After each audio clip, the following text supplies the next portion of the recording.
Hello, नमस्कार. स्वागत आहे तुमचं पुन्हा एका नवीन व्हिडिओमध्ये. सर्वांना श्री स्वामी समर्थ.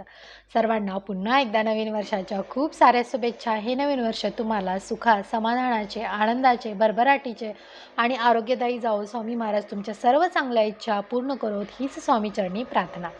चला तर मग आजच्या व्हिडिओला सुरुवात करते. तर संक्रांती हा इंग्रजी नवीन वर्षातील पहिला सण आणि या संक्रांतीचे महत्त्व यासंबंधीचा व्हिडिओ ऑलरेडी आपल्या चॅनलवरती अपलोड केला आहे. तो व्हिडिओ पाहिला नसेल तर तो नक्की पहा आणि व्हिडिओ आवडला तर व्हिडिओला लाईक, शेअर आणि चॅनलला नवीन असाल तर नक्की सबस्क्राईब करा. चला तर मग व्हिडिओला सुरुवात करूया. तर इंग्रजी नवीन वर्षातील पहिला सण हा संक्रांती येतो. तर संक्रांती हा महाराष्ट्रातच नव्हे तर संपूर्ण भारतभर वेगवेगळ्या पद्धतीने, वेगवेगळ्या नावाने आणि वेगवेगळ्या प्रदेशामध्ये साजरा केला जातो. तर या संक्रांतीच्या दिवशी काय करावे, काय करू नये, संक्रांती देवीने कोणत्या गोष्टी परिधान केल्या आहेत, कोणता रंग वर्ज्य आहे, सुगड पूजन, भोगी, किंक्रांत, दानाचे महत्त्व यासंबंधीची संपूर्ण माहिती आजच्या व्हिडिओमध्ये सांगितली आहे. तर व्हिडिओ शेवटपर्यंत बघा. तर संक्रांती हा 3 दिवसांचा सण असतो. मंगळवार दिनांक 13 जानेवारी 2026 रोजी आहे भोगी. त्यानंतर बुधवार दिनांक 14 जानेवारी 2026 रोजी आहे संक्रांत आणि गुरुवार दिनांक 15 जानेवारी 2026 रोजी आहे किंक्रांत. तर असा संक्रांतीचा 3 दिवसांचा सण साजरी केला जातो. तर संक्रांत म्हणजे नेमकं काय? तर जेव्हा सूर्य मकर राशीत प्रवेश करतो. बघा, सूर्य हा प्रत्येक महिन्याला आपली राशी बदलत असतो आणि जेव्हा सूर्य मकर राशीमध्ये प्रवेश करतो तेव्हा येते मकर संक्रांत आणि तेव्हापासून सूर्याचे उत्तरायण चालू होते आणि इथून पुढे दिवस हा मोठा होत जातो आणि रात्र ही छोटी होत जाते. तर मकर संक्रांती ते रथसप्तमी हा काळ जो आहे तो सूर्यदेवांची उपासना करण्यासाठी अत्यंत शुभ मानला जातो. मकर संक्रांती हे दुसरं तिसरं काही नसून संक्रांती देवीचंच एक रूप आहे. या संक्रांती देवीने ज्या गोष्टी परिधान केल्या आहेत त्या गोष्टी आपण परिधान करणे हे वर्ज्य मानले जाते. तर काही भागामध्ये या गोष्टी परिधान करणे शुभ देखील मानले जाते. तर प्रत्येक भागामध्ये, प्रत्येक प्रांतामध्ये वेगवेगळ्या पद्धती असतात, वेगवेगळ्या परंपरा असतात. तुमच्याकडे ज्या पद्धती आणि परंपरा आहेत त्याप्रमाणे तुम्ही करावे. सूर्याचे मकर संक्रमण बालवकरणावर होत असून देवीचे वाहन हे वाघ आहे आणि उपवाहन हे घोडा आहे. संक्रांती देवीने पिवळा रंग परिधान केला आहे आणि शस्त्र हे गदा असून तिने केशराचा टिळा लावलेला आहे आणि तिने हातामध्ये वासाकरता जाईचे फूल धारण केलेले आहे. ती वयाने कुमारिका आहे. स्थिती बसलेली आहे. ती पायस भक्षण करत आहे. जाती सर्प आहे व भूषणार्थ मोती धारण केलेले आहेत. वार नाव व नक्षत्र नाव मंदाकिनी असून ती पूर्वेकडून पश्चिमेकडे जात आहे आणि वायव्य दिशेस पाहत आहे. तर असं संक्रांती देवीचं वैशिष्ट्य आहे. तर या संक्रांती देवीने पिवळा रंग परिधान केला आहे, त्यामुळे या संक्रांतीस पिवळा रंग धारण करणे वर्ज्य मानले गेले आहे. तर मग तुम्ही या दिवशी पिवळ्या रंगाची साडी म्हणा, पिवळ्या रंगाचे फुलं म्हणा किंवा पिवळ्या रंगाच्या वस्तू पूजेमध्ये वर्ज्य कराव्यात, म्हणजे परिधान करू नयेत. त्याऐवजी मग तुम्ही संक्रांतीला काळा रंग घातला जातो तर काळ्या रंगाच्या वस्त्र परिधान करू शकता. तसेच देवी ही पायस भक्षण करत आहे, त्यामुळे या दिवशी दुधाचे पदार्थ करणे किंवा खाणे टाळावे, म्हणजे दुधाची खीर वगैरे तुम्ही या दिवशी करणे टाळावे आणि खाणे देखील टाळावे. तर संक्रांतीला, विशेष करून संक्रांतीला काळा रंग परिधान केला जातो, त्यामुळे मग तुम्ही काळ्या रंगाची किंवा मग हिरव्या, लाल अशा रंगाचे वस्त्र परिधान करू शकता. तर लग्नानंतर पहिली संक्रांत असेल किंवा 1 ते 5 वर्षांच्या मुलांचे बोरनान असेल तर त्यांना काळ्या रंगाचे वस्त्र परिधान केले जातात, त्यांना हलव्याचे दागिने घातले जातात, त्यांचं बोरनान केलं जातं. तर मकर संक्रांती ते रथसप्तमी या काळामध्ये केव्हाही तुम्ही 1 ते 5 वर्षापर्यंत मुलांचे बोरनान करू शकता.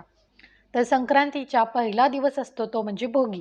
भोगी म्हणजे काय? तर या दिवशी आपल्याला वाईट गोष्टींचा त्याग करायचा असतो. तर भोगी म्हणजे काय? तर भोगी म्हणजे उपभोग घेणे किंवा खाणे असा होय.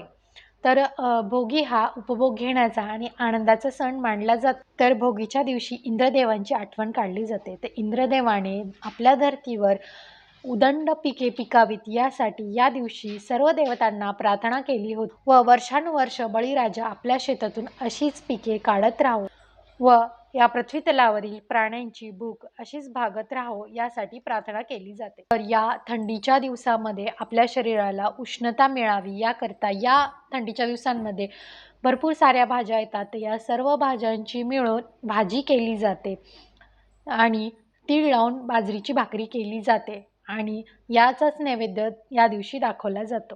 तर ही भाजी भाकरी खाल्ल्याने आपल्या शरीरातील उष्णता वाढते, त्यामुळे ह्या भाजीचा नैवेद्य आणि भाकरीचा नैवेद्य या दिवशी दाखवला जातो. तसेच सुवासिनी स्त्रिया ही भाजी आणि भाकरी एकमेकींना देतात आणि या दिवशी बांगड्या भरल्या जातात. तसेच लाखेच्या बांगड्या म्हणजे आमच्याकडे याला चुडा म्हणतात, तर तो या दिवशी भरला जातो.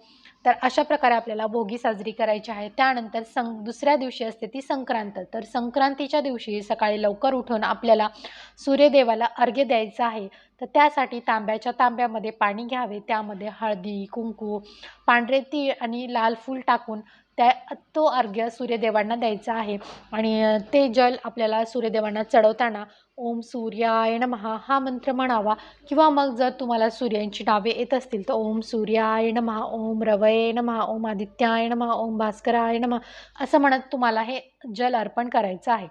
त्यानंतर रोजची देवपूजा करायची आहे आणि या दिवशी सुगड पूजा केली जाते. त्यानंतर या दिवशी सुवासिनी स्त्री एकमेकींना हळदी कुंकू देतात, एकमेकींना ववसा दिला जातो, वाण दिलं जातं व एकमेकींना तिळगुळ दिले जातं. तर या तिळगुळाप्रमाणेच आपल्या नात्यातील गोडवा कायम टिकून राहावा यासाठी एकमेकांना तिळगुळ देऊन शुभेच्छा दिल्या जातात. तसेच या दिवशी पुरणाचा नैवेद्य केला जातो, पुरणपोळीचा नैवेद्य केला जातो, किंवा मग काही ठिकाणी तिळाच्या पोळ्या, आता आमच्या इकडे त्याला तिळाच्या पोळ्या म्हणतात, तर बऱ्याच ठिकाणी त्याला वेगवेगळी नावे असतील. तर तिळाच्या पोळ्या किंवा पुरणाच्या पोळ्या या दिवशी केल्या जातात आणि त्याचा नैवेद्य दाखवला जातो. तर या दिवशी सुवासिनी स्त्रियांबरोबरच रुक्मिणी मातेला आणि तुळशीला देखील ववसा दिला जातो. दुसऱ्या दिवशी असते ती किंक्रांत, त्यालाच करिदिने देखील म्हणतात. तर संक्रांती देवीने किंक्रासूर या राक्षसाचा वध करून त्याच्या जाचातून सर्व प्रजेला मुक्त केले होते. त्यामुळे या दिवसाला किंक्रांत असं म्हटले जाते. तर या दिवशी कसल्याही प्रकारचं शुभ कार्य केले जात नाही. तसेच या दिवशी भांडण, तंटे करणे किंवा वादविवाद करणे या गोष्टी करणे टाळले जाते. तर या किंक्रांतीच्या दिवशी हळदी कुंकू केले जात नाही. त्यानंतरच्या दुसऱ्या दिवसापासून तुम्ही रथसप्तमीपर्यंत केव्हाही हळदी कुंकू करू शकता. संक्रांतीच्या काळामध्ये स्नान, दान, नामस्मरण, जप, तप या धार्मिक अनुष्ठान करण्याला खूप महत्त्व आहे. तर या काळामध्ये दान करण्याच्या गोष्टी म्हणजे नवे भांडे असेल, गाईला घास असेल, अन्नदान असेल, त्याचबरोबर वस्त्रदान असेल, सोनेदान असेल, तीळ, गूळ या गोष्टी दान करणे असतील, भूमी, गाय, वस्त्र, घोडा इत्यादी गोष्टी तुम्ही यथाशक्ती दान करू शकता. तर बघा, आता सोने आणि भूमी या तर गोष्टी दान करणे शक्य नाही.